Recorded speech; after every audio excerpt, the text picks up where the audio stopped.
Iya Mbak Ika, ada apa Mbak Ika? Wen, kamu pulang Wen, kamu pulang. Soalnya ini sangkutannya sama kamu. Apa Mbak? Aku lagi di rumah sakit.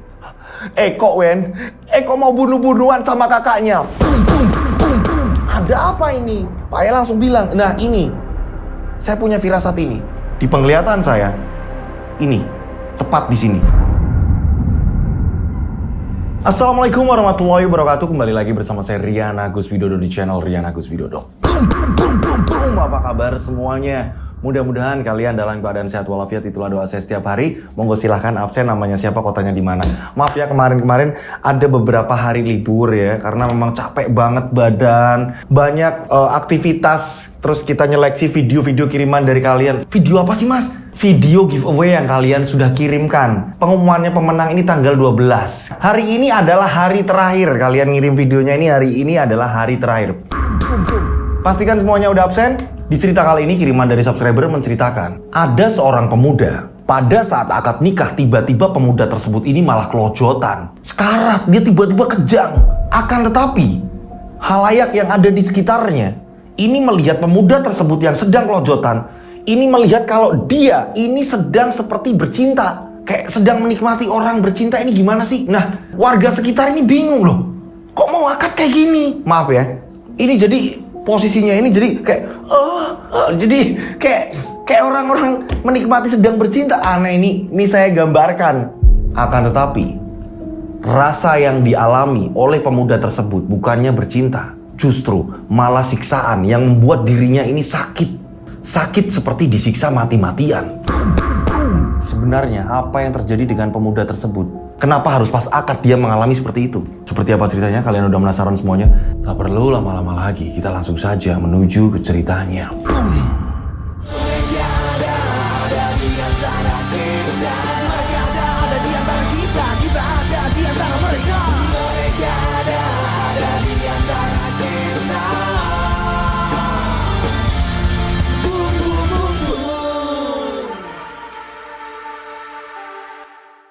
Seperti biasa, nama, tempat, toko disamarkan. Karena di cerita ini bener-bener parah. Ceritanya ini bener-bener parah, dan pengirim cerita ini mengirimkan cerita ini mewanti-wanti saya agar semua nama, tempat, toko disamarkan semuanya. Toko di sini kita sebut saja namanya Weni. Weni ini hidup dengan ibunya. Bapaknya ini sudah lama meninggal. Weni sendiri mempunyai adik. Jumlah adik Weni ini ada 4. 2 laki-laki dan 2 perempuan. Weni ini anak pertama. Jadi total dari anak ini 5 anak. Weni anak pertama. Bapaknya Weni udah lama meninggal, hanya tersisa ibu. Kita sebut saja namanya Bu Sri. Di cerita ini kisaran tahun 2010. Hidup di kampung, Weni mengerjakan pekerjaan laki-laki untuk mencukupi kebutuhan keluarga Weni. Pekerjaan apa itu? Weni ini mengupas batok kelapa. Jadi nanti kalau ada orang yang metik kelapa segala macam, Weni ini bertugas untuk ngupas batok kelapa tadi, yang nantinya dijual di pasar, di warung-warung yang membutuhkan kelapa tersebut. Akan tetapi ini udah dalam posisi kelapa yang udah dikupas ya. Nah, inilah pekerjaan Weni. Kalau di tempat saya namanya linggis. Linggis ditancapin ke tanah, ujungnya linggis ini kan dia ini tajam. Nah, disitulah kelapa ini dibuka satu persatu. Weni seorang perempuan, lulusan padahal SMA.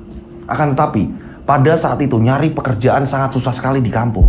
Nah, Weni sendiri ini punya tetangga. Kita sebut saja namanya Eko. Eko ini sekolahnya ini bareng Weni. Dari SD, SMP, SMA. Dia bareng terus. Rumahnya juga tidak jauh dari Weni. Eko sendiri mempunyai pekerjaan tukang ojek. Nah, setiap Eko ini berangkat pagi, ini selalu melihat Weni sudah di kebun kelapa. Eko selalu nyamperin. Gak tega lihat Weni. Kadang-kadang Eko ini ngetandarin motornya, terus setelah itu Eko membantu. Sini Wen, sini. Udah. Kamu duduk. Eko bantuin. Dapat berapa kelapa, setelah itu Eko bilang, udah ya, aku lanjut jalan. Iya kok, makasih ya kok. Iya, gak apa-apa. Orang namanya kita juga tetangga kok. Itulah Eko. Gak tega lihat Weni seperti itu. Profil Eko ya. Eko sendiri ini hanya hidup dengan kakaknya. Kita sebut saja namanya Ahmad. Mereka berdua sudah lama ditinggalkan kedua orang tuanya. Eko sering sekali ini main ke tempat Weni. Eko pun sering ngomong sama Weni, itu tanganmu, kalau kamu pas lagi ngupas kelapa, mbok pakai sarung tangan. Masa perempuan tangannya kayak gitu jelek? Kamu ini cantik. Jangan kayak gitu, tanganmu itu banyak luka itu. Nggak apa-apa lah kok. Orang udah biasa kayak gini ntar juga jadi kapal. Jawaban dari Weni. Nah, akan tetapi yang namanya orang pesen kelapa ini nggak selalu setiap hari. Kadang dimana ada pemesan kelapa ini belum ada yang pas. Ketika ada banyak kelapa, pemesan ini ada yang udah di stok kelapa sama orang lain. Nggak nentu, penghasilan Weni ini nggak nentu. Hingga pada suatu ketika, karena Weni ini memang deket dengan Eko, Weni pun cerita, kok pusing nih aku. Pusing kenapa? Adik-adikku ini mau pada bayar sekolah, tapi aku nggak ada uang. Aku lihat ibuku, dia hanya bikin-bikin kue-kue kecil. Kadang laku, kadang enggak. Kalau laku sih mending. Kalau enggak, yang ada apa? Dibagikan ke warga. Dimakan kita sendiri. Udah, terus gimana? Kamu butuh uang buat bayar sekolah adikmu. Iya kok, tapi kerjaanku masih kacau. Pusing aku kok. Ini pakai. Kok menyodorkan uang? Ini pakai. Kok aku nggak minta kamu. Aku hanya curhat. Aku hanya sharing. Ya gimana lagi? Kamu kan otomatis butuh uang. Udah ini pakai aja udah. Tapi kok udah. Jangan siksa adikmu dengan nggak sekolah. Udah pakai aja. Tapi udah. Kalau kamu nganggap sahabatku, pakai. Adikmu biar sekolah. Kalau adikmu sampai nggak sekolah, di kemudian hari akan menyusahkan kamu juga nantinya. Jadi biarkan dia sekolah. Ada yang laki-laki juga kan? Biar apa? Biar dia kerja di kemudian hari, ngerti kamu? Makasih kok. Akhirnya Weni sering nih. Yang namanya ditolong Eko ini sering sekali. Eko bener-bener baik. Karena apa? Nggak tega. Deket dari rumahnya Eko. Jadi ketika ini hampir hadap-hadapan ya, cuma selisih berapa rumah. Eko ini sering lihat, ya ampun makan aja susah atau apa-apa susah. Eko ngeliat, dengan mata kepala Eko ini ngeliat. Berjalannya waktu, ibunya Weni ini ngalami sakit. Dan ketika dibawa ke dokter, dokter mengatakan, ini hubungannya dengan jantung. Jangan pernah mendengar kabar-kabar yang berat, ya. Mumpung belum parah, dicegah dari sekarang. Otomatis ini yang membuat Weni setiap ada apa-apa, ceritanya ke Eko, ceritanya ke Eko, ceritanya ke Eko, pinjem uang pun ke Eko. Nah, karena sering sekali meminjam uang kepada Eko, otomatis di sini Weni punya rasa aku harus mengembalikan. Aku nggak mau jadi omongan tetangga. Menurut Weni berpikir, oke, mungkin Eko nggak akan bocor atau apa. Lama-kelamaan, ya kan, yang ditakutkan Weni nanti akhirnya tetangga tahu atau apa segala macam. Nah, ketika Weni sudah berhasil mengumpulkan uang sedikit demi sedikit, Weni berniat untuk mengembalikan sebagian uang yang pernah Weni pinjam ke Eko. Weni pun akhirnya pergi ke tempat Eko siang-siang. Karena Weni pikir, ini kalau Eko ini siang pasti pulang dia makan di rumah bareng sama kakaknya. Makanya Weni ini siang-siang ke tempat Eko. Karena memang depan rumahnya. Hanya selisih berapa rumah, nggak langsung adep-adepan. Weni pun jalan ke tempat Eko. Karena memang sudah biasa Weni ke tempat Eko, pintu pun terbuka. Walaupun nggak terbuka lebar, Weni pun langsung masuk. Saat masuk, ketemunya sama kakaknya. Kalau datang ke sini, assalamualaikum, ketok pintu dulu. Gimana sih kamu? Iya mas, maaf mas. Ekonya ada nggak? Eko di Pangkalan. Kamu ke Pangkalan aja.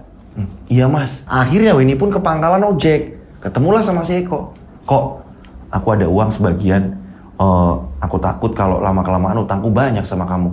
Ih, apaan sih? Aku nggak pernah ngitung loh. Udahlah, ini ada. Aku udah janji sama diriku sendiri mau balikin uang. Ya, jadi ini diterima. Ih, apaan? Udah diterima. Diterimalah sama si Eko. Akan tetapi ini hanya baru sebagian. Pinjemnya ini lebih banyak.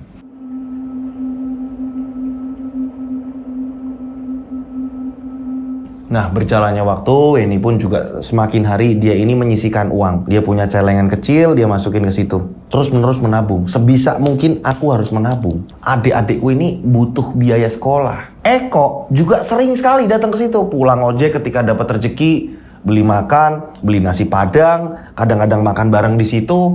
Dan ibunya Weni menganggap Eko ini udah kayak anak kandung sendiri. Ya ampun kok repot-repot, nggak apa-apa Bude. Udah makan aja Bude, bareng-bareng sini. Aku minta air putih aja Bude. Ya udah ngambil aja sendiri. Jadi udah kayak rumahnya sendiri. Sering sekali seperti itu ketika Eko ini mempunyai uang. Ketika mendapat pelanggan ngasih tips, ya ini Eko seperti itu. Nah pada suatu ketika ibunya ini ngomong sama Weni malam-malam. Weni, iya bu, Eko itu orang baik. Apa kamu nggak memikirkan untuk jenjang ke depan kamu. Maksud ibu, nikah. Oh, kok ibu tiba-tiba ngomong kayak gitu? Saya aja belum dapat kerjaan, Bu. Kalau saya tiba-tiba nikah, apa kabar adik-adik saya, Bu? Ibu juga sudah memikirkan ke situ, Nak. Bu, gini aja, Bu. Siapa tahu ini dapat kerjaan, entah itu dimanapun, yang Weni butuhkan restu dari ibu. Karena selama ini Weni ini berpikir, Bu, kalau mau ninggalin rumah ini selalu kepikiran adik-adik. Begitu juga dengan ibu. Nah, karena ibu ini udah membuka perkataan seperti ini, Weni mohon untuk ke depan lebih bahagia lagi. Jadi Weni ini hati-hati banget ngomong sama ibunya. Izinkan Weni ini bekerja dimanapun Weni berada. Singkat cerita, berapa hari kemudian dari Weni ngomong sama ibunya, Weni ini pergi ke warnet. Ada warnet kan, kalian tahu warnet? Nah, saat itu Weni main warnet. Weni punya Facebook. Nah, saat Weni main Facebook, ternyata di situ ketemu sama temennya Weni, kita sebut saja Ratna. Ratna adalah teman SMA-nya Weni yang sekarang dia sudah merantau dan bekerja. Ngobrol lah mereka. Wen, gimana kabarnya? Ratna, gimana kabarnya? Ngobrol mereka. Kamu gimana kerjaan? Aku sekarang kerja ini loh. Kamu gimana? Aku masih di kampung nih. Jadi ngobrol-ngobrol segala macam. Hingga pada akhirnya Ratna bilang, gini aja, kalau kamu mau kerja di tempatku, mumpung masih ada lowongan, siapa tahu rezeki kamu. Kalau kamu berminat, kamu langsung siapkan CV lamaran, ijazah segala macam, kamu siapkan semuanya. Yang bener, Ratna? Iya, tapi ya gitu, kamu harus ninggalin keluarga kamu. Gimana ya? Kamu tahu sendiri, Ratna, bapak udah nggak ada. Iya, makanya. Tapi apa mau kayak gitu terus? Lagian kamu itu punya adik laki-laki 2 loh. Ya udah, Ratna, nanti aku coba ngomong sama ibuku. Wah, mereka ini chat lama. Satu lagi, Weni ini tidak punya handphone. Bingung juga, jadi kalau mau hubungan sama Ratna harus ke warnet dulu, tanya-tanya apalagi yang kira-kira mau dipersiapkan segala macam. Jadi bolak-balik ke warnet. Hingga pada akhirnya kelengkapan pendaftaran kerja ini udah disiapkan semua. Tinggal memohon restu kepada Bu Sri, ibunya Weni. Weni berpikir, ini gimana ya? Kotanya agak jauhan, 3-5 jam, ini gimana ya? Weni ini tidak langsung ngomong sama ibunya kalau dapat tawaran, kotanya ini jauh. Weni memilih untuk curhat sama si Eko. Pada suatu ketika Weni pun akhirnya ketemu Eko. Saat itu Weni masih ngupas kelapa. Pas Eko nyamperin, jadi Weni sekalian cerita, kok sebenarnya aku ada tawaran kerja dari temanku Ratna. Kamu tahu kan teman kita SMA Ratna? Ratna, yang mana ya? Udah mulai lupa aku. Ya adalah anaknya, adalah. Yang mana ya? Mungkin kalau ketemu anaknya aku tahu, ngerti aku. Aku dulu culun banget sih, nggak main sama yang lain-lain. Adalah teman satu kelasku, ngobrol-ngobrol lah mereka. Terus kenapa? Ratna nawarin aku kerjaan. Itu adanya di kota dan aku harus ke sana. Aku bingung kok kalau harus ninggalin ibu dan adik-adikku. Nah, yang kayak gini nih, nggak bakalan bisa maju. Selama ini kan kamu nyari kerja. Udah, yang di rumah biar aku yang ngurus. Kok? Kamu maksudnya gimana? Iya, rumahmu, ibu dan adik-adikmu itu biar jadi urusanku. Udah. Lagian aku juga sering kesana kok. Aku sering ke tempatmu kok. Kok kamu bingung sih? Kamu tinggal minta restu dari ibumu. Kalau ibumu ngerestuin, berangkat. Kalau enggak, ya udah. Gimana lagi? Jalani aja yang ada. Iya sih kok. Ya udah. Nanti siapa tahu aku bisa bantu. Bantu apa? Ya udahlah, nantilah. Singkat cerita, akhirnya saat Eko main ke tempat Weni pun ngomong sama ibunya. Pelan-pelan banget, Bu, aku ada kerjaan di luar kota. Ini semua untuk kebahagiaan kita semua, Bu. Kalau Weni nggak bergerak sekarang, Weni nggak ngambil peluang itu, kasihan adik-adik. Eko pun ikut membantu.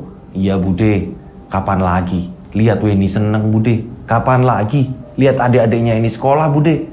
Memang harus ada yang ngalah, Bude. Iya sih kok. Tapi nanti kamu di sana sama siapa, Dok? Udah, soal itu ibu nggak usah mikirin, Bu. Itu urusan Weni. Ibu tenang aja. Doain Weni di sana, semoga Weni ini kerjaannya ini langgeng, banyak rezeki. Udah, Bu, itu, Bu. Iya, Bude, nggak usah pikiran. Weni ini kan udah kayak anak cowok, Bude. Udah kayak anak laki. Kerjaannya aja ngupas kelapa. Udah, Bude, tenang aja. Nanti Bude di rumah kalau butuh apa-apa, Eko datang ke tempat Bude. Singkat cerita, hari pun tiba di mana Weni harus berangkat ke kota. Nah, pada pagi hari itu, ini tiba-tiba Eko datang. Berangkatnya ini nanti malam, Eko datang. Weni, iya kok, ada apa kok? Aku mohon jangan ditolak. Apa sih? Ini handphone. Maksudnya? Ini handphone dipakai buat komunikasi. Karena apa? Kamu gak ada handphone. Jadi pakai handphone ini buat komunikasi. Kamu butuh yang namanya ngabarin ke keluarga kan? Iya kok. Tapi kok udah pakai aja. Tapi udah pakai aja. Saat itu handphone bener-bener berharga sekali. Susah didapatkan. Eko pun bilang, dan ini ada uang, kamu buat jaga-jaga. Kok aku ada kok, aku udah siapin semua. Udah pakai. Kalau masih nganggap temanku, pakai. Udah. Nah, nanti malam berangkat jam berapa? Ya kurang lebih jam 11-an kok. Soalnya memang bis paling murah itu jam segitu. Malam banget ya. Iya udah ya. Nanti malam aku anterin kamu. Gak usah kok, nanti aku biar jalan kaki ke terminal. Ya ampun, kamu jalan kaki bakalan jauh. Ya udah kok, tapi aku repot. Udah, pakai aja ini. Ibunya ternyata denger. Weni, iya bu. Kok ngasih kamu handphone sama uang? Gak tahu nih bu. Ya ampun, itu anak kok baik banget ya Weni sama kita. Ya makanya Weni bingung bu. Ya ampun, kok kamu baik banget. Ibunya Weni. Jam 10:30, Eko itu udah datang ke tempat Weni. Wen, assalamualaikum, Weni. Iya, waalaikumsalam, sebentar kok. Nah, Weni nyapin. Bu, Weni berangkat ya bu. Iya nak, hati-hati. Adik-adiknya ini nganterin sampai di depan pintu rumah. Begitu juga dengan ibunya, ngumpul di situ. Saat tas ini lagi ditaruh di bagian depan motor, ya kan, ditata sama si Eko. Tiba-tiba kakaknya Eko ini datang, si Ahmad ini datang. Oh, tak cariin yo. Ternyata hanya di depan rumah. Aku sampai ke Pangalan. Tenang mas, ada apa? Hei, gantian kalau pakai motor itu gantian. Kamu bilang kan, malam ini kamu bakalan pulang jam 9-an. Ini udah jam berapa? Aku mau pakai motor. Mas, bentar mas. Aku nganter Weni terus. Oh gitu. Kamu nolong-nolong tetangga, tapi kamu nggak merhatiin keluarga kita ini gimana? Kakakmu ini gimana? Lagi butuh motor, lagi mau kerja, lagi mau nyari uang. Mas, bentar mas. Sebentar kok mas, sampai terminal mas. Apa sih? Nah, pada saat itu Weni pun bingung. Aduh, kok kayak gini jadinya? Ibunya juga mulai sesak nafas. Bu, gak apa-apa kan bu? Iya dok, udah minta maaf aja, kamu naik beca aja. Ibunya sempat ngingetin kayak gitu. Hingga pada akhirnya Weni pun ngomong sama Eko. Aduh, sedikit flu teman-teman, gak apa-apa ya. Kita lanjut ceritanya. Ya gini nih, pengen tayang terus pokoknya buat kalian semua yang di rumah. Ya? Nah, pada saat itu ibunya Weni ini ngomong sama Weni. Wen, udah, balikin aja nak uang Eko. Weni ini langsung ngomong, kok ini uangnya masih dan ini handphonenya dipakai aja. Nah, Mas Ahmad, kakaknya Eko ini melihat lah, kok ada acara ngasih handphone segala macem. Kok, jangan gila kamu. Kamu ngasih handphone sama tetangga kamu. Setiap Mas mau pinjem handphone kamu, ini selalu gak dibolehin. Sekarang Mas lihat sendiri kamu ngasih handphone ke tetangga. Gila kamu. Mas, bukan gitu mas. Mas, tapi kan untuk keuangan, ekonomi segala macam kan aku nyukupi mas. Untuk makan kita berdua mas, bayar segala macam kan udah mas. Kamu jangan lawan sama kakakmu. Ngerti kamu? Ternyata kamu sekarang seperti ini ya. Kamu nggak ngerti. Nah, pada saat itu Eko pun menyabarkan, mas, sabar. Setelah saya nganterin, saya langsung pulang. Motornya dipakai sama mas. Mau berapa hari monggo silakan. Ya udah ya, awas kamu kalau nggak langsung dibawa ke rumah. Pada saat itu, Mas Ahmad kakaknya Eko pun pulang. Weni pun sempat ngomong, udah kok aku naik beca aja, udah nggak apa-apa. Naik, bu, nggak apa-apa bu, tenang, ibu tenang aja. Biar Weni saya nganter, kata si Eko. Hingga pada akhirnya karena udah terpaksa ya, takutnya telat jam atau apa segala macem, Eko pun nganterin. Sampainya di terminal, Eko pun mengatakan, hati-hati di sana, kerja yang bener, fokus sama keluarga. Itu pesanku. Iya kok, aku berangkat dulu ya. Weni pun naik bis. Berangkatlah Weni. Mas, di mana ngerinya? Nah, ini diruntut nih, biar kalian tahu siapa nih yang bikin kekacauan semua ini. Karena memang dari pagi Weni ini udah dikasih handphone, jadi Weni ini udah komunikasi sama Ratna. Nah, pada saat itu Weni pun akhirnya telepon Ratna. Rat, aku mungkin kurang lebih sampai sana ini subuh. Kamu bisa jemput kan? Karena aku nyarinya bis yang paling murah. Udah gak apa-apa, nanti aku subuh jemput. Paling telat-telatnya jam 6 pagi. Ya Ratna, makasih ya. Nah, hingga pada akhirnya bis itu berjalan. Nah, singkat cerita, sampailah Weni di kota tersebut. Weni turun. Weni ngubungin Ratna, kok nggak datang-datang. Banyak tukang ojek pada berlalu lalang menawarkan, Mbak mau ojek apa Mbak? Nggak, udah ada yang jemput kok. Udahlah, sama kita aja udah. Sama saya aja udah. Nggak Mas, makasih. Pada nawarin seperti itu. Di kota besar. Nggak lama kemudian Ratna pun datang naik motor. Ratna ini orangnya hampir seperti Weni. Tomboy. Mereka ini cantik-cantik loh. Dua anak ini, perempuan-perempuan ini, mereka ini cantik-cantik. Masih muda semuanya. Nah, Ratna langsung bilang, Wen, sini. Oh ya Ratna, langsung naik motor mereka. Singkat cerita, sampai kosannya Ratna ini kurang lebih jam 6:30. Lumayan jauh juga. Karena apa? Udah mulai macet. Nah, Weni pun tanya sama Ratna, Ratna, emang kamu nggak telat kerja jam segini? Udah kayak gini loh. Semua udah padet kayak gini, macet. Ya udah biasa sih, namanya di kota. Tempat kerjaku ini deket. Udah, ayo kita masuk ke kosan biar aku kasih unjuk di mana kamarku. Nah, pada saat memasuki kosan tersebut, kosan ini bener-bener penuh dengan kamar. Melewati lorong-lorong yang depan kiri kanannya ini penuh dengan kamar. Mereka lewat di situ. Sepanjang perjalanan di lorong-lorong tadi, Weni pun tanya sama Ratna, Ratna, kamu kok mau sih ngekos di sini kayak gini? Apalagi kosannya ini kayak gini. Udahlah, nggak apa-apa. Di sini aman dan di sini tuh murah, deket sama tempat kerja. Kalau mau nyari yang mahal banyak, tapi aku suka di sini karena apa? Deket sama tempat kerja. Jadi ketika aku ini bangun siang atau apa nggak buru-buru. Udah yuk masuk. Nah, pada saat mau masuk, kamar sebelah Ratna ini sebagian terbuka. Jadi pintunya ini nggak tertutup semua nih. Sebagian ini terbuka. Kamar sebelahnya Ratna. Kita sebut saja pemilik dari kamar sebelahnya Ratna, ini namanya Heru. Pada saat itu, Heru malah asik main PlayStation. Main PlayStation dia asik nih. Tek. Nah, Ratna ini ngingetin, Ru, kamu gak berangkat? Alah, kemarin aku udah izin kok. Lagian, aku kan udah nyelesain kerja. Udah kamu aja berangkat. Sama siapa Rat? Ini sama temanku dari kampung. Dia juga mau kerja di tempat kita. Oh gitu. Nah, saat itu juga Ratna menyuruh Weni untuk kenalan sama Heru. Wen, itu Heru. Sama, itu teman kerja. Sama, nanti kamu bakalan kerja bareng kita. Jadi mereka ternyata satu kantor. Antara Heru dan Ratna ini satu kantor. Jabatan lah kenalan. Heru, saya Weni Mas. Kenalan mereka. Ya udah, kalau gitu aku siap-siap dulu ya, soalnya aku mau berangkat. Ya udah, nanti kalau tanya bos bilang aja aku sakit, ya. Ih, kamu ini gimana sih? Berangkatlah, udahlah. Capek aku badannya, tahu sendiri kamu kegiatan aku kemarin. Ya udah ya. Akhirnya Ratna pun nyuruh Weni, Wen, masuk ke kamar yuk. Weni disuruh masuk kamar. Akan tetapi Weni ini bingung. Ini kamar langsung kamar mandi. Terus kalau masak gimana? Weni bingung. Nah, saat itu Ratna ini kan udah mandi. Memang sebelum menjemput Weni, Ratna ini udah sempat mandi. Ganti baju segala macam. Setelah ganti, Ratna bilang, Wen, aku mau berangkat dulu. Nanti siang aku bakal kesini, ya. Nanti kita makan bareng siang-siang.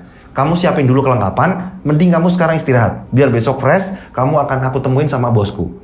Iya Ratna, makasih. Nah, singkat cerita akhirnya Ratna pun pergi nih. Ratna berangkat kerja.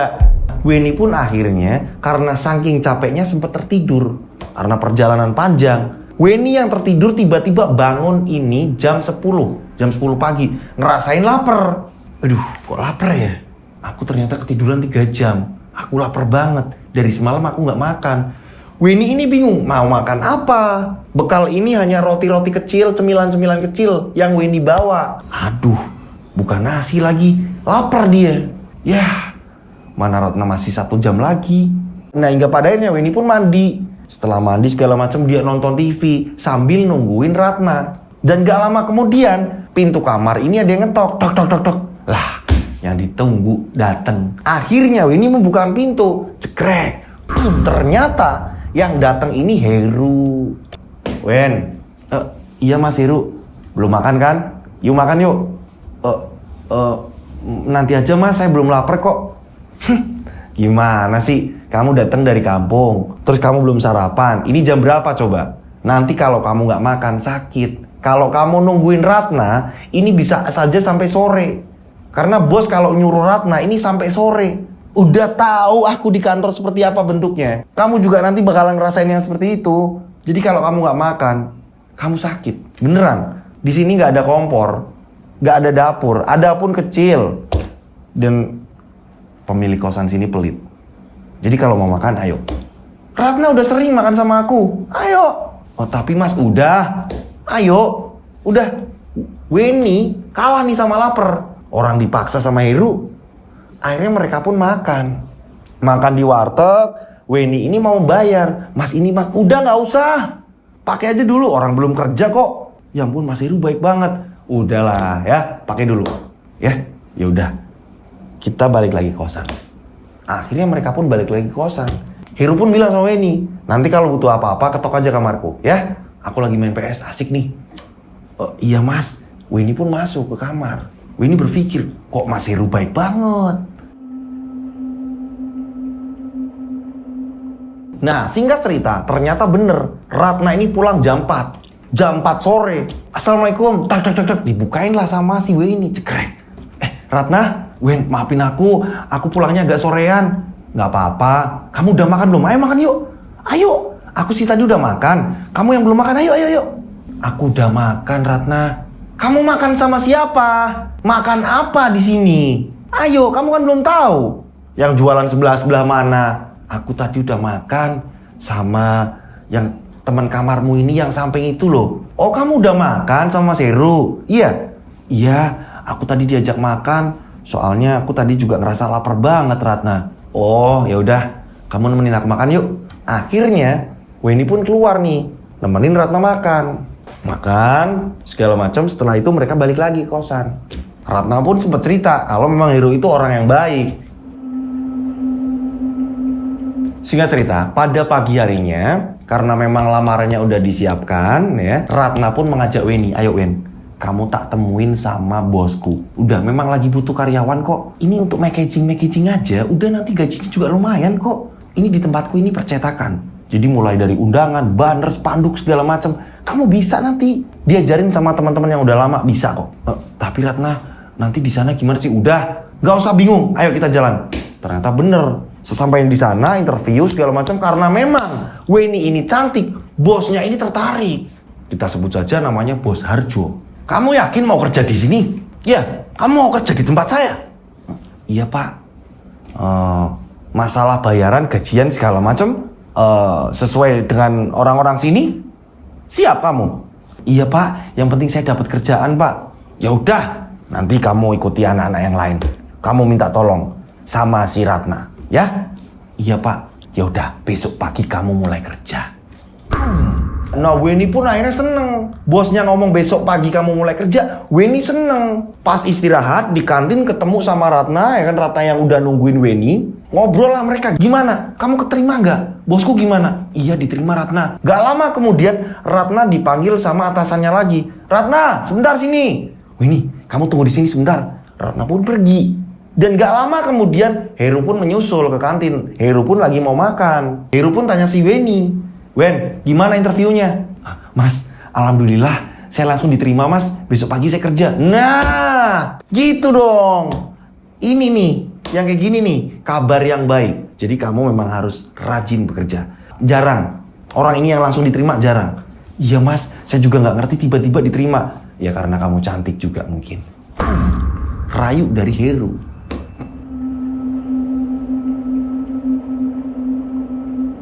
Singkat cerita, akhirnya memang bener. Weni ini ditempatkan, ini ternyata tidak jauh dari tempatnya Heru. Mereka ini divisinya ini bersebelahan. Heru ini di desain, kalau si Weni ini pengemasan, packaging. Ketika mau dikirim kemana seperti itu. Heru pun sering deket sama Weni. Mereka ini sering makan bareng. Ratna ini tanya ke Weni, kamu udah 3 hari di sini. Setiap aku ngajak makan, kamu bilang udah makan terus sih. Gimana sih? Iya Ratna, maafin aku. Soalnya tadi Heru buru-buru ngajak makan duluan. Oh gitu. Iya udah iya. Ratna ini kayak ketus. Ratna maafin aku. Nah lain kali kita makan bersama deh. Ya udah, nggak apa-apa. Besok kita makan bersama. Singkat cerita, keesokan hari pun akhirnya mereka pun ketika makan ini mereka bertiga. Weni bener-bener nungguin Ratna, takut terjadi kesalahan atau apa. Nah pada saat mereka makan bersama, Ratna ini bilang ke Weni, di situ ada Heru juga. Wen, aku kasih tahu ya. Di sini laki-laki ini matanya keranjang semua. Apalagi lihat kamu dari desa, cantik, putih ya. Terus kamu orangnya lembut. Jadi kamu jangan terpengaruh sama rayuan-rayuan cowok yang ada di sini. Bener nggak, Ru? Heru pun ngomong, iya bener apa kata Ratna sih? Heru, iya. Pokoknya aku mohon kamu fokus kerja. Karena apa? Aku udah ngamatin kok. Cowok-cowok di sini semuanya ini matanya ini pada jelalatan ngeliatin kamu. Iya, aku akan fokus kerja kok, kata si Weni. Singkat cerita, 6 bulan sudah Weni berada di kota. Weni udah kerja di situ. Nah, di 6 bulan tersebut, suatu hari Heru ini menyatakan cinta kepada si Weni. Heru pun mengutarakan ke Weni, "Wen, boleh aku ngomong?" "Apa sih, Mas?" "Aku sebenarnya sayang sama kamu. Aku udah lama mendam rasa ini." Weni langsung bingung. Iya, tapi Mas, udahlah. Yang penting cukup kamu yang tahu. Jangan sampai ada yang tahu. Ya, aku pengen nabung dan melamar kamu. Ingat, hanya kita yang tahu. Tapi Mas, udah. Itu permintaanku. Heru menembak Weni. Dan Heru berjanji akan ngumpulin uang, akan melamar Weni. Sebenarnya di hati Weni ini terpesona. Karena apa? Weni sendiri sebenarnya sayang sama Heru. Heru sangat perhatian. Di tempat kerjaan, ini Heru selalu membimbing Weni terus menerus. Dari mulai Weni nggak ngerti sampai Weni ini hafal dengan kerjaannya. Ini berkat Heru. Akan tetapi, di sini Heru mengecam agar tidak cerita ke siapapun soal Heru mengungkapkan rasa cintanya terhadap Weni. Hingga pada akhirnya Weni pun menjawab, "Iya Mas, amin. Ya lihat nanti aja Mas. Yang jelas aku juga sebenarnya ngerasain hal yang sama, tapi aku mau fokus kerja aja Mas." "Iya, kamu fokus kerja aja ya." Di sini sebenarnya ada rasa. Si Weni ini bener-bener ada rasa sama mereka ini saling cinta. Akan tetapi Heru mengancam jangan cerita ke siapapun. Karena memang banyak nih A, B, C, D, E ini mendekati si Weni. Akan tetapi Weni ini menolak, terus menerus menolak. Di hari libur, setiap hari-hari libur, Ratna ini juga sering keluar sama Heru. Ratna pun bilang sama si Weni, "Wen, kamu di rumah ya, aku ada urusan sama si Heru." Iya Ratna, hati-hati." Mereka pun sering keluar Ratna sama Heru setiap hari libur.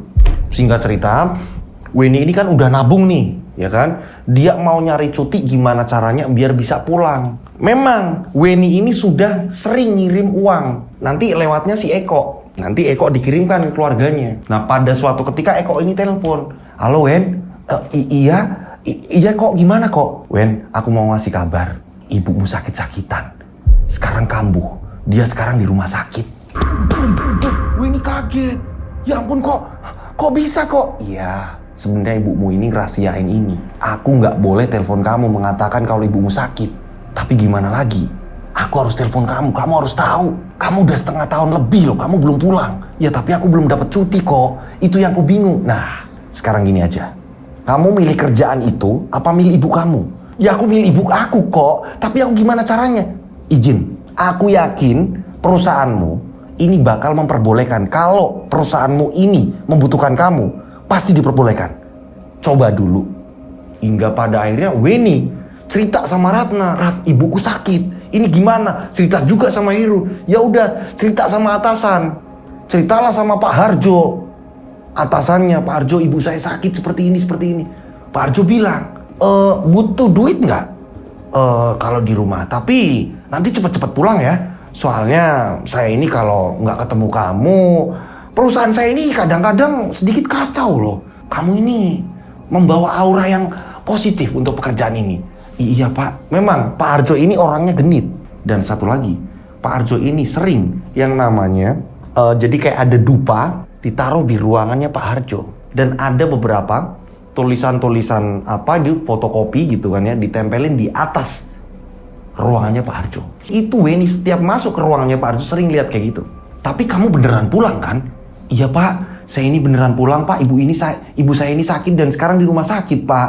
Izinkan saya pulang ya Pak." Pak Harjo bilang, "Bareng sama Heru nggak pulangnya?" "Loh, kok sama Heru Pak?" "Enggak kok Pak, nggak sama Mas Heru. Saya pulang sendiri Pak. Mas Heru kan tinggalnya bukan di kampung saya Pak." "Saya cuma nanya. Soalnya saya sering lihat kamu sama Heru." Enggak Pak, Saya memang bener, saya mau pulang kampung nengok ibu saya. Beneran ya, jangan macam-macam sama saya, ya? Iya Pak. Ya udah, ini ada uang buat bekal kamu. Nggak usah Pak, udah pakai. Kamu pasti butuh. Tapi inget, jangan disalahgunakan. Kalau kamu sampai salah gunakan uang itu, urusannya mengerikan. Hati-hati, ya? Iya Pak. Nah akhirnya Weni pun pamitan sama Ratna, sama Heru, dan beberapa teman-temannya. Weni pun pulang kampung.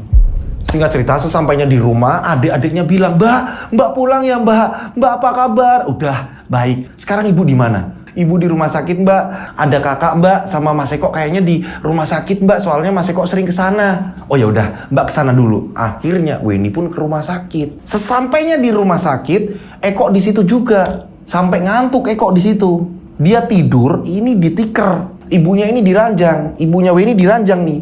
Weni masuk. Nah ibunya ini sedang tertidur. Weni langsung bangunin si Eko. Mas Eko. Wen, ya ampun Wen. Apa kabar kamu? Baik. Gimana kondisi ibu? Sedang istirahat. Sakit apa mas? Kok bisa kayak gini? Ya wajar lah. Ibumu kan jantungnya lemah. Jadi memang dia sering kepikiran. Nah ternyata ibunya bangun. Weni pulang bu. Weni langsung meluk ibunya. Kok kamu tahu nak kalau ibu sakit? Iya bu, memang Weni ini dapat jatah libur dan makanya Weni ini buru-buru kesini. Enggak, kok? Eko? Iya bu. Kamu pasti cerita sama si Weni. Enggak kok bu, memang dia dapat jatah libur bu. Enggak. Kalian jangan bohongin ibu. Bu, enggak kok bu. Weni memang dapat jatah libur. Ibu jangan kepikiran yang gitu-gitu ya. Yang penting sekarang ada Weni di sini. Weni ini langsung segera ngirim pesan ke Heru dan ke Ratna bahwa kondisi ibunya ini benar-benar kritis dan dia harus fokus di kampung. Karena lihat ibunya semakin kurus, ibunya semakin pucat. Adanya Weni ini nungguin ibunya, ini membuat kesehatannya ibu ini pulih. Jadi memang di sini ketika kita sakit, ini awal permasalahannya sebenarnya pikiran, bener gak Mas Lut? Bener. Pangkal dari kita sakit ini sebenarnya awalnya ini pikiran. Nah ketika orang yang dipikirkan ini ada di samping kita akan merasakan pemulihan rasa sakit segala macam seperti itu. Nah adanya Weni di samping ibunya membuat ibunya ini pulih, mendingan. Ibunya ini mau makan. Weni ini selalu nyuapin ibunya. Pelan-pelan ibunya mau makan. Kesehatan pun membaik. Hingga pada akhirnya dokter pun mengizinkan untuk pulang. Akan tetapi dokter mewanti-wanti, jangan sampai ibunya ini mendengar kabar berita yang buruk. Weni pun mengiyakan. Karena ibunya ini punya penyakit jantung. Singkat cerita, setelah ibu Weni ini dibawa ke rumah, ini kan mulai membaik. Ibunya Weni ini ngobrol sama Weni. Wen, apa kamu gak pengen nikah? Ibu pengen lihat kamu ini nikah nak. Tapi bu, Weni bingung, dilema. Dilemanya apa? Weni ini juga masih punya pacar. Dan Weni tahu arahnya ibunya ini bakal ngarahin Weni ke Eko. Wen, ibu lihat Eko itu baik. Dia ini jagain keluarga kita. Ibu sakit dia nungguin ibu. Sama adikmu yang nomor 2. Wen, pikirkan. Iya bu, tapi Weni ini bingung. Mau ngasih tahu nggak ya? Bingung Weni. Karena kondisinya ibunya ini sangat memprihatinkan. Weni ini izinnya cuma 3 hari. Kebablas nih Weni. 1 minggu di rumah. Ditelepon lah sama Pak Harjo sebagai bosnya. Wen, gimana kamu kok nggak berangkat? Pak, kondisi ibu saya ini bener-bener sakitnya ini butuh saya di rumah Pak. Kalau Bapak memang berkenan saya diperbolehkan berangkat, ya saya berangkat. Tapi nggak sekarang Pak. Tapi kalau Bapak mau memecat saya, nggak apa-apa Pak. Aduh, gimana sih? Kamu itu nggak ngerti antara pekerjaan dan rasa rindu. Wah, Pak Harjo ini juga sebenarnya ada rasa juga sama si Weni. Ditutup teleponnya sama Pak Harjo. Kayak kesel Pak Harjo. Weni mikir, kayaknya udah nih, aku bakalan udah dipecat. Weni memilih berat ke ibunya. Weni pun cerita sama Heru kondisi ibuku seperti ini. Hingga pada akhirnya Weni memutuskan untuk tidak berangkat lagi dan malah di sini ngirim pesan ke Ratna. Aku nitip barang. Suatu ketika aku bakal ngambilin barang-barangku itu.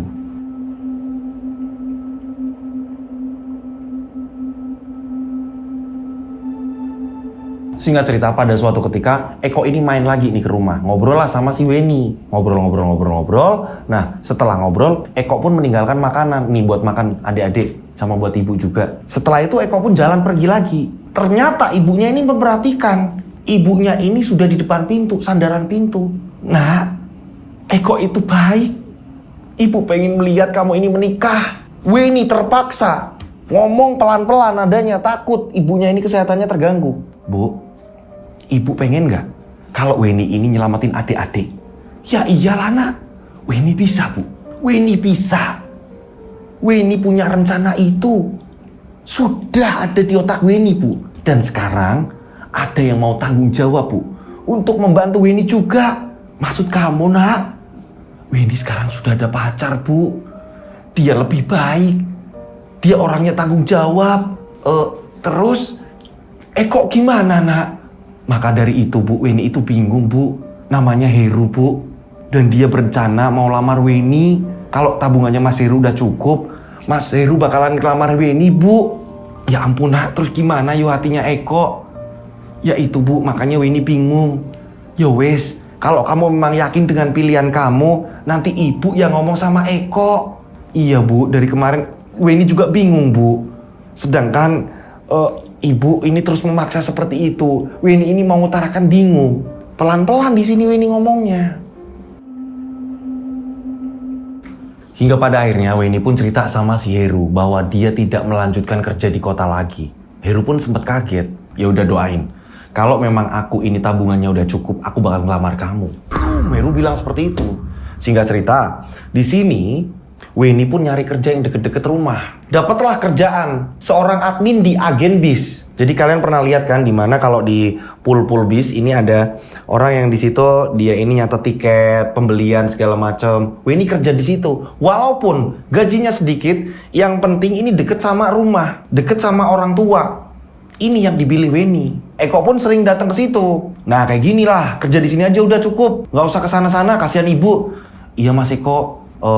Lagian aku kalau jauh-jauh sama ibu aku kepikiran. Weni akhirnya kerja di situ. Sering pulang cepet juga ketika bis udah berangkat. Weni pun langsung pulang. Langsung bisa ketemu sama ibunya, ngerawat adik-adiknya. Akan tetapi gajinya nggak seberapa. Untungnya di sini Weni juga masih punya tabungan. Dengan adanya Weni kerja di kampung, ya, untungnya dapat kerjaan di situ walaupun sedikit gajinya. Ini ibunya semakin pulih. Yang biasanya ini kontrol ke rumah sakit, ini seminggu sekali, kadang sebulan berapa kali. Ini ibunya udah mulai jarang nih kontrol. Mulai segeran, mulai bugar ibunya ini. Seneng nih ibunya. Nah begitu juga dengan Joko. Nah begitu juga dengan Eko. Seneng melihat Bu Sri, ibunya Weni ini mulai pulihan, seneng si Eko. Hingga pada akhirnya 1 tahun berlalu. Udah setahun nih kisahnya biar cepet ini 1 tahun berlalu nih. Pada saat itu hari liburnya Weni lagi ngumpul di rumah sama ibunya, begitu juga dengan adik-adik siang-siang. Tiba-tiba ada 2 mobil datang ke situ. Lah, mobil siapa? Mobil siapa? Nah, ternyata yang datang ini keluarganya Heru. Begitu juga dengan Herunya di situ datang. Weni, aku udah nyari-nyari alamat kamu loh. Kamu cuma ngasih ancer-ancer. Ini aku sampaikan, akhirnya Weni kaget. Bu, itu Mas Heru dan keluarganya. Nah, pada saat itu juga Eko juga di situ. Eko bingung. Ada apa ini, terus yang datang siapa nih? Nah, di sini ternyata ibunya Weni ini belum ngomong sama si Eko tentang Weni. Ini ada yang suka, belum ngomong karena apa? Ibunya ini juga nggak tega sama si Eko. Weni pikir ibunya ini udah ngomong, makanya Weni ini udah nggak was-was lagi. Ternyata ibunya Weni ini belum nyampein ke Eko. Ketika Heru keluar dari mobil begitu juga dengan keluarganya, Eko pun langsung pamitan. Bude, saya pamit dulu. Ada ini pesanan yang harus saya anterin. Iya kok, sebentar ya kok, nanti datang lagi ke sini. Ya Bude, saya pamit dulu, Wen. Saya pamit dulu, Wen. Nah, akhirnya Eko pun pergi. Nah, Eko pun sempat nyapa Heru nih. Mas, Heru pun, iya mas. Eko cabut. Eko pergi. Sakit hatinya. Setelah ke situ rame-rame keluarganya ternyata mau menanyakan perihal pernikahan. Heru sudah siap menjadi suaminya Weni. Ngobrol-ngobrol saat itu belum persiapan. Heru pun bilang, aku mau ngasih surprise kamu. Makanya biar kamu gak usah nyiapin apa-apa, udah. Ini keluargaku, ini bapakku, ini ibuku, ini budeku, dikenalin semua ada di situ. Bu, ini loh Bu, rumahnya Weni, nggak apa-apa kan Bu kayak gini? Nggak apa-apa, sama-sama kok. Kita juga dari keluarga sederhana kok. Keluarga Heru memang keluarga yang sangat low profile. Dia mau menerima, dia tidak sombong, mau yang namanya bertemu dengan Weni keluarganya yang seperti itu. Yang maaf ya, ini yang sederhana sekali, tidak memilih-milih. Ngobrol lah di situ. Terjadi kesepakatan bahwa 1 bulan lagi mereka akan menikah. Kabar orang kota datang di kampung membuat warga-warga geger. Weni mau nikah loh, geger.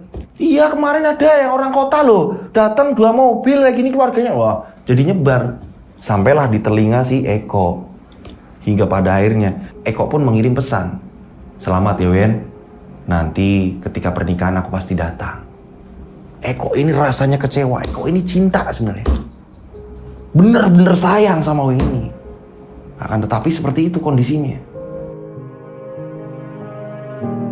Singkat cerita, Weni pun mengabari ke teman-temannya. Aku mau nikah hari ini akadnya. Tapi mungkin tidak begitu ramai. Karena memang dari keluargaku, dari keluarga calonku ini memang pengen sepi, gak apa-apa.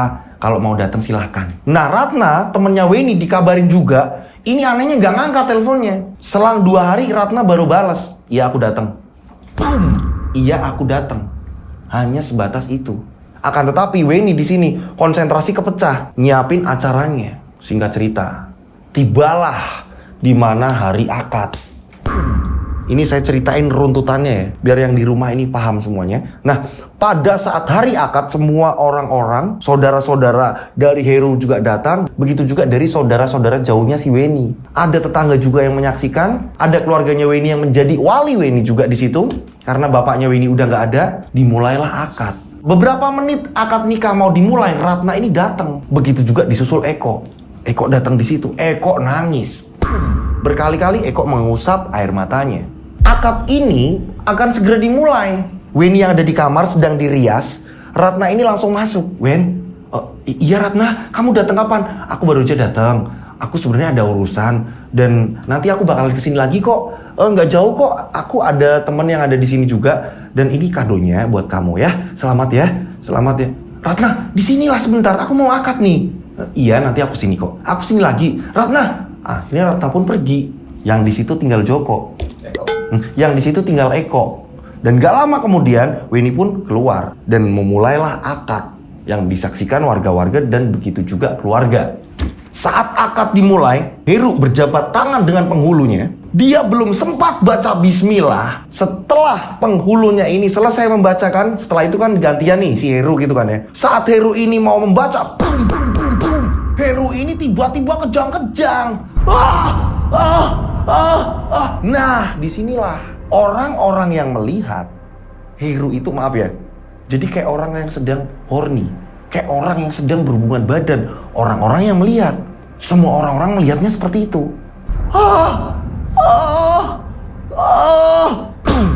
Itulah reaksi dari Heru. Semua panik yang ada di situ, panik. Loh, kok Mas Heru kayak gitu? Loh, Mas Heru. Nah, loh Mas Heru. Wah, penghulu juga ikut panik. Keluarga semua panik. Karena pada saat itu, orang-orang juga sebagian ngomong, wah ini sakit nih, oh jangan-jangan ini kesurupan, oh jangan-jangan ini. Nah, asumsi banyak orang, ini yang membuat acara akad nikah ini sementara ditunda. Dari pihak keluarganya Heru, ini langsung menyarankan, oh bawa ke rumah sakit aja, bawa ke rumah sakit dulu, bawa ke rumah sakit langsung. Akhirnya Heru pun langsung dibawa ke rumah sakit. Nah ibunya Weni yang melihat kejadian itu, dia langsung pingsan. Ono opo iki? Ibunya Weni langsung pingsan. Dibawalah ke rumah sakit juga. Sama dua-duanya. Ibunya Weni shock. Orang anaknya ini sebentar lagi mau akad, tiba-tiba calonnya ini kayak orang kesurupan. Dan kesurupannya ini aneh. Wah, warga jadi asumsi masing-masing nih. Nah, singkat cerita, saat Heru ini sampai di rumah sakit, dokter pun sampai bingung. Ini penyakit apa bisa kayak gini? Dokter sampai kebingungan. Dari pihak keluarganya Weni, ada nih saudaranya Weni, saudara jauh, om, itu mengatakan, coba tak panggil ke Kiai yo. Coba tak panggilin Kiai ya. Akhirnya omnya Weni ini pergi manggil Kiai. Kita sebut aja Kiainya ini namanya Kiai Busro. Sesampainya Pak Kiai Busro di situ langsung lihat, meminta izin pada dokter dan saat itu dokter memperbolehkan. Pak Kiai Busro ini langsung lihat, wah ini ada yang janggal. Nah, pada saat itu Pak Yai Busro ini berhasil menenangkan Heru yang kelojotan. Orang lihatnya, maaf ya, ini kayak orang lagi berhubungan badan. Karena apa? Maaf, di bagian kelaminnya ini mulai membusuk. Dia merasakan kesakitan. Ini yang orang pinter lihat. Orang yang punya indera keenam lihat, ini kelamin membusuk nih. Akan tetapi orang yang biasa lihat, ini lagi keenakan. Disitulah perbedaannya. Pada saat itu Pak Yai Busro ini akhirnya keluar. Setelah Heru sudah ditenangkan nih. Heru udah tenangkan, Heru pun tertidur, Pak Yai Busro pun keluar. Saat Pak Yai Busro keluar, akhirnya di sini Pak Yai Busro ini manggil omnya Weni. Mas, pengantin putrinya mana? Mempelai putrinya mana? Dipanggil, kumpullah di situ. Di ruangan tunggu. Tepatnya ini ada di depan rumah sakit. Di depan rumah sakit ini ada tempat duduk di situ. Berderet di situ. Pak Yai bilang sama Weni, Mbaknya ini sebenarnya ada masalah apa? Oh, nggak ada apa-apa kok Pak Yai. Beneran. Nah, di situ memang ada bapak ibunya Heru juga di situ. Saya nggak ada masalah apa-apa Pak Yai. Tapi yang saya lihat, mbaknya ini mungkin sengaja atau tidak disengaja pernah menyakiti hati seseorang. Pada saat itu Weni pun hanya punya feeling. Siapa ya? Eko. Ratna. Bisa juga Ratna. Kenapa Ratna buru-buru pulang padahal dia baru datang, terus dia nggak mau ngikutin acara akad nikah? Nah, coba aja Mbak dihubungin. Siapa tahu orangnya mau kesini. Syukur-syukur mau kesini. Biar semuanya beres. Kata Pak Yai Busro. Akhirnya Weni ini langsung telepon Ratna. Ratna, kamu ada di mana Ratna? Aku mau pulang ini, mau arah terminal. Tadi aku udah ketemu temanku kok. Jadi aku kondangannya nanti aja ya. Kalau memang acara resepsinya aku datang lagi, nggak apa-apa kok. Ini baru akad kan? Nggak gitu Ratna. Nggak gitu Ratna. Aku mohon kamu ke rumah sakit. Karena ibuku kondisinya sekarang di rumah sakit kritis dan sekarang Mas Heru juga ada di rumah sakit. Di rumah sakit ya? Iya udah, kasih alamatnya aja. Nanti aku kesana. Sebenarnya ada apa ini? Ratna pun datang pada akhirnya. Sesampainya di rumah sakit, Pak Yai melihat tatapannya Ratna. Saat itu juga Pak Yai Busro ini bilang kepada orang-orang yang di situ, termasuk si Weni, bukan dia, bukan Mbak ini. Mbak ini sakit tapi tidak dendam. Ratna, maafin aku ya. Iya, aku udah maafin kok. Dendam gimana ya Pak Yai? Saya nggak ada dendam kok, justru malah saya support sahabat saya. Iya, saya tahu, bukan mbaknya. Ternyata bukan Ratna, kata Pak Yai Busro. Saat memanas kondisi di rumah sakit ya, ini tiba-tiba saudaranya Weni yang ada di rumah, saudara lain nih. Karena kan yang namanya orang akad nikah punya hajat gitu kan, orang pada ngumpul nih di rumah Weni, apalagi habis terjadi seperti itu ya. Ini salah satu saudaranya Weni tiba-tiba telepon Weni. Mbak Weni, iya, kita sebut aja yang telepon namanya Ika ya. Iya Mbak Ika, ada apa Mbak Ika? Wen, kamu pulang, Wen. Kamu pulang. Soalnya ini sangkutannya sama kamu. Apa, Mbak? Aku lagi di rumah sakit. Eko, Wen. Eko mau bunuh-bunuhan sama kakaknya. Ada apa ini? Pak Yai langsung bilang, nah ini. Saya punya firasat ini. Di penglihatan saya, ini. Tepat di sini. Jadi sebagian disuruh nungguin di rumah sakit. Dan yang diajak Pak Yai, ini Weni, Pak Yai, dan omnya Weni. Keluarganya Heru beserta Ratna ini ada di rumah sakit semua. Weni juga sempat nitipin Ratna. Weni pun ngomong sama Ratna, Ratna aku nitip ibu. Iya. Kamu percayakan aku nggak kenapa-napa? Iya mbak. Akhirnya mereka langsung meluncur ke kampung. Sesampainya di kampung, mereka langsung menuju ke rumahnya Eko. Ternyata rumah Eko ini sebagian kebakar bagian dapur dan banyak warga yang mengguyur agar api ini tidak menjalar ke rumah-rumah warga lain. Eko ternyata berantem sama Ahmad. Di situ sudah ada Pak RT.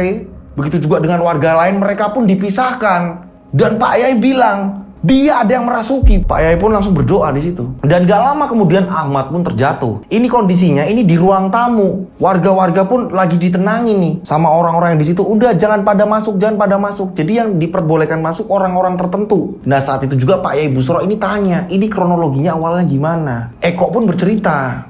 Jadi gini Pak, semuanya yang di sini ya, jangan punya pemikiran kalau saya ini berbuat gimana, karena kalian tahu semua kalau saya ini kan deket sama Weni, tapi saya ini beneran saya tidak sedikit pun saya pengen yang namanya menyakiti Weni. Ini nggak ada. Jadi saya ini pulang dari tadi akad ya kan. Saat saya pulang saya kaget.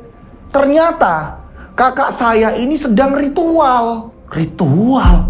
Nah ini gimana nih kok bisa ritual? Saya nanti ceritakan. Jadi saya urutin nih ya ceritanya. Kakaknya si Eko, si Ahmad, dia sedang ritual. Jadi di depan kemenyan-kemenyan ya, dan beberapa sesajen di situ, ini ada undangan pernikahannya Weni dan Heru. Saat itu juga Ahmad ini berencana untuk mencelakai Heru dari jarak jauh. Eko pun bercerita gitu Pak Yai. Jadi kakak saya ini sedang ritual dan dia bilang mati. Orang ini harus mati. Saya kaget Pak Yai. Saya menghentikan itu. Saat itu juga kita berantem. Saat kita berantem, tangan saya ini nggak sengaja Pak Yai. Ini nyenggol, jadi ada lampu minyak sedang nyala di situ. Tangan saya nyenggol. Karena ritualnya ini di kamar Mas Ahmad. Pada saat itu api ini menjalar ke belakang Pak Yai. Cerita ternyata pelakunya ini Ahmad. Boom! Kok bisa seperti ini? Ahmad itu nggak terima atas pernikahannya Heru dan Weni. Ada apa ini semua? Saat itu Ahmad sudah dilumpuhkan Pak Yai. Dia udah pingsan. Yang awalnya dia ngamuk kesetanan ini udah pingsan. Dan ini ada apa? Kok ternyata Ahmad yang nggak terima? Bukannya Ratna, bukannya Eko, bukannya bosnya Weni, bukannya bos mereka. Apalagi bosnya ini percaya dengan hal-hal klinik. Bos Harjo, ini kok bukan mereka. Ternyata Ahmad pelakunya. Ada apa ini? Cerita baru dimulai. Boom! Nah, kita flashback nih ke era zaman dulu. Jadi, bapaknya Eko dan Ahmad adalah seorang dukun. Mereka mempelajari ilmu di satu guru. Bapaknya Weni juga belajar ilmu di situ. Akan tetapi, bapaknya Weni ini mengamalkan ilmu yang benar, ilmu putih. Menolong orang, untuk menyembuhkan orang ketika sakit atau apa segala macam. Membantu orang lah, gitu kan. Nah, bapaknya Eko dan bapaknya Ahmad beda. Dia menyalahgunakan dan dia bergelut di guru yang lain yang ilmunya ini bukan ilmu putih, justru malah ilmu hitam. Nah, pada saat itu, bapaknya Ahmad dan bapaknya Eko ini mengajak bapaknya Weni, ayo mas, kita ke sana, kita datang ke gunung itu, kita temuin orangnya, kita akan bisa lebih sakti dari sekarang.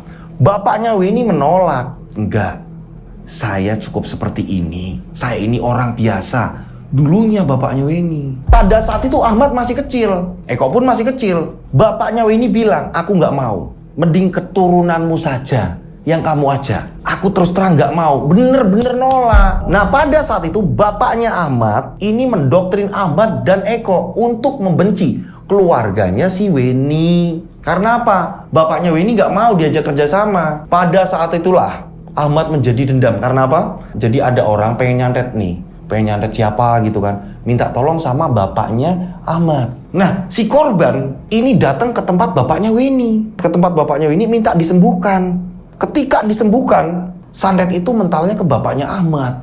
Bapaknya Weni ini nggak ngerti, hanya mengembalikan serangan itu. Ternyata pelakunya ini bapaknya Ahmad yang menerima jasa santet.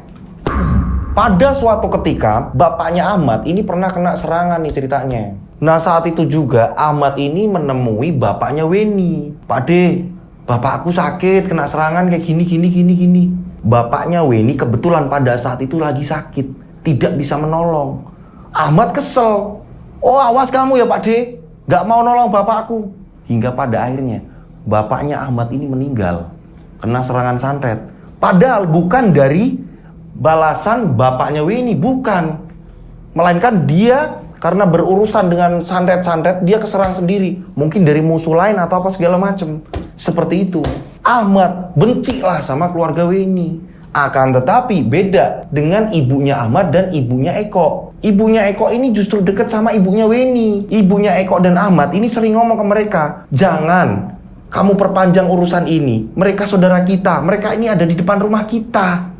Kalian sebagai anak jangan sampai putus saudara, putus tetangga. Akan tetapi di sini Ahmad justru malah belain bapaknya. Nah kalau si Eko ini nggak ikutnya ibunya. Dan nggak lama kemudian ibunya juga meninggal setelah bapak mereka meninggal, ya kan, bapaknya Ahmad meninggal, bapaknya Eko meninggal, ibunya Eko dan ibunya Ahmad pun juga meninggal semuanya. Dan disitulah mereka ini jadi kayak nggak klop, kakak adik ini jarang klop. Kalau Ahmad ini benci dengan keluarga Weni, tapi kalau Eko enggak. karena ikut aturan ibunya. Di sini ternyata ada unsur dendam juga antara Ahmad dan Weni. Kalian ingat waktu Weni ini mau nganterin uang, mau ngembaliin uang, nyari Eko ke rumah, ketemunya sama Ahmad. Jadi Weni ini sebenarnya sempat lihat Ahmad ini sedang ritual, nggak tahu sedang apa. Weni ini ngeliat di situ nyelonong, ya. Ahmad pun ngomong, kamu kalau ke rumah ini ketok dulu pintunya, jangan asal nyelonong. Karena Weni tidak menghiraukan, Weni karena memang nyarinya si Eko, Weni pun langsung diarahkan ke pangkalan. Ya Weni nurut aja ke pangkalan. Nah disitulah Ahmad dendam. Oh ini anak nggak tahu sopan santun nih, main selonong ke rumah dan lihat aku sedang ritual. Itulah Ahmad kesel sama Weni. Apalagi ditambahi di sini Ahmad keselnya lagi, selama ini adiknya si Eko kalau nyari uang ini dikit-dikit dibagi ke keluarganya Weni. Ketika Ahmad butuh, Eko ini jarang ngasih. Karena bagi Eko kayak gini, loh mas mbok kerja, kok kamu nggak pernah kerja, hanya mengandalkan pasien-pasienmu, terima jasa santet dan lain-lain. Jadi Ahmad ini melanjutkan ilmu dari bapaknya. Beda sama si Eko. Eko nggak mau belajar ilmu kayak gitu. Flashback pun selesai. Eko pun menjelaskan seperti itu. Itulah Pak Yai, seperti itu kondisinya. Jadi kakak saya ini selama ini nggak terima. Akan tetapi Ahmad sudah dilumpuhkan. Ahmad sudah dilumpuhkan sama Pak Yai Busro. Nah singkat cerita setelah mengurus itu semua mereka balik lagi ke rumah sakit. Akan tetapi kabar duka menyelimuti mereka. Siapa yang meninggal? Heru Slamet dan ibunya Weni yang meninggal. Karena memang jantung nggak kuat melihat calon suami dari anaknya ini ngalami kejang-kejang di depan matanya, yang dia sudah dibilangin sama dokter jangan sampai mendengar kabar yang berat. Ini melihat langsung dari mata kepala ibunya Weni. Jantung ibu Weni gak kuat, ibu Weni pun meninggal. Akan tetapi Heru berhasil diselamatkan. Singkat cerita, setelah pemakaman ibunya, kabar duka yang pada saat itu mereka harus menerimanya. Hingga pada akhirnya Heru dan Weni pun menikah. Tidak terjadi apa-apa lagi. Nah setelah pernikahan mereka, Heru pun minta maaf kepada Ratna. Heru meminta maaf kepada Ratna. Jadi selama ini memang Heru hanya bisa baik sama Ratna, akan tetapi tidak bisa menerima cinta Ratna. Heru lebih memilih Weni. Dan Ratna di sini tidak ada rasa unsur guna-guna atau apa segala macam, enggak. Ratna di sini enggak ada motif mau mencurangi atau apa segala macam, enggak. Guna-guna ilmu mistis apa magic segala macam enggak sama sekali. Akan tetapi demi kebaikan memang Weni ini disuruh tinggal di kampung, Heru yang bekerja di kota, dan beberapa bulan sekali Heru pun pulang menjalin hubungan baik sama Weni, begitu juga sama Ratna sebagai sahabat gitu kan ya. Ratna ini sahabatnya dan pada akhirnya mereka pun dianugerahi momongan. Di sisi lain kakaknya Eko, si Ahmad yang udah dilumpuhkan Pak Yai, ini memang sudah gila. Jadi gila dia ngefeknya. Dia udah sering, udah sering telanjang bulat. Telanjang bulat dia keliling-keliling kampung. Nanti di situ Eko yang ngajak pulang. Sudah seperti itu. Karena apa? Mempelajari ilmu. Urutan dari bapaknya diterusin sama dia. Dan konon katanya guru dari bapaknya juga udah nggak ada. Makanya dia kesesat sendiri.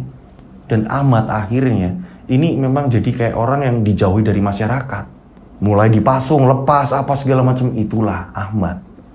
Beda di keluarganya Weni baik-baik saja. Beda lagi sama si Eko. Karena ngadep Weni segala macam. Sering ketemu sama Weni. Weni pun sering minta maaf ke Eko. Maaf ya Eko, aku nggak bisa menerima cinta kamu segala macam. Eko pun mengertikan. Padahal Eko sayang banget. Dan sampai sekarang hebatnya Mas Eko. Ini Mas Eko benar-benar memutuskan untuk merawat kakaknya. Yang sekarang masih kondisinya seperti itu. Dan Mas Eko ini belum menikah. Hebatnya lagi, Mas Eko ini kalau pas lagi pulang kerja atau apa segala macam masih ngasih sesuatu hal untuk keluarga Weni. Kadang ngomong anaknya Weni sampai sekarang. Keren sekali Mas Eko, lapang dada segala macam. Tanpa menyangkut pautkan permusuhan keluarga dulu-dulunya gitu. Nah, itulah ceritanya seperti itu. Di sini ada edukasi baik. Nah, menurut kalian semuanya pesan dari cerita ini apa? Monggo silakan ditulis di kolom komentar ya. Dan saya mengucapkan terima kasih buat pengirim cerita ini. Mohon maaf kalau ada salah-salah kata dalam saya bercerita. Dan buat teman-teman yang udah ngirimin cerita, saya mengucapkan terima kasih. Mohon maaf juga kalau ada salah-salah kata. Nah, buat teman-teman yang di rumah yang mau mengirimkan cerita, caranya gampang sekali. Dan buat yang udah ngirim cerita, Mas ceritaku kok nggak pernah dibaca, urutannya kapan segala macam, coba kontrol ulang caranya seperti ini. Karena menurut saya, wah ini belum bener nih, diapalin juga masih susah. Ini caranya seperti ini. Ini ditulis per paragraf atau per kalimat. Nama yang mau disamarkan mana? Jelas ya. Ini konfliknya seperti apa? Dimulai dari awal. Jelas konfliknya urut-urutannya seperti ini ya. Penanggulangannya seperti apa? Horornya seperti apa? Jelas. Nama yang mau disamarkan segala macam ini ditulis, Mas ini disamarin ini. Ditulis per paragraf atau per kalimat. Dengan seperti itu saya akan paham gitu. Kirimnya kemana? Kalian bisa kirim ke DM Instagram saya @dodosinjo. Atau kalian bisa kirim ke nomor WhatsApp saya 085870433336. Tiganya 4 kali. Saya ulang 085870433336. Tiganya 4 kali. Oke? Seperti biasa dikasih nama dan nama kota kalian. Oke.